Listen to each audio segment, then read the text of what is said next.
Welcome छ दर्शकबिन। आज विज्ञान विज्ञान जस्तो भएको छ, तर नेपालमा विज्ञान विज्ञान जस्तो भएको छैन। प्रथम विश्वयुद्धदेखि दोस्रो विश्वयुद्ध र भियतनामको र युद्धदेखि सिरियाको गरी रुसको र युक्रेनको युद्धसम्म आइपुग्दा विज्ञानले हामी नेपालीलाई विज्ञानले के दियो? मृत्यु शोक भएर बाहेक नेपालीले अरू के पाए? आज विज्ञानको कारण शस्त्र अस्त्र होडबाजीमा विश्व चलिरहँदा तर नेपालमा वैज्ञानिकहरू चोक चोकमा बसेर आन्दोलन गर्न परिरहेको छ। यो देशले विज्ञानको क्षेत्रमा के गर्यो? संसार जैविक रासायनिक र हात हतियार र बारुद र युद्ध पोत र रोबोट मेसिन र कम्प्युटरबाट संसार हल्लाइरहेको छ, तर नेपालमा एउटा कुटो निर्माण गर्न सकेको छैन। कुटो निर्माण कम्पनीहरू समेत बन्द गरेर राखेको छ।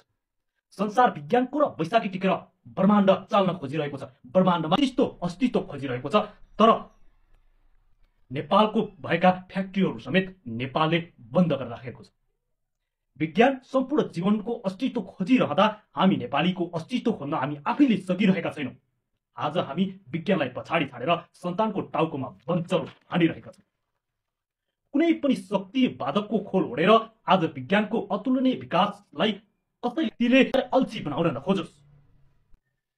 तर आज विज्ञानले अतुलनीय विकास गरेर संसारलाई चकित पारिरहँदा, एउटा जादु देखाइरहँदा नेपालीहरूको विज्ञानले विदेशीहरूको घर मर्मत गर्न परिरहेको छ। बाध्य भएको छन्। नेपालको विज्ञानलाई अभिशाप देख्ने महानुभावहरूलाई अनुरोध छ, कसैले को दिमागमा नयाँ कल्पना आउँछ भने त्यो विज्ञान हो।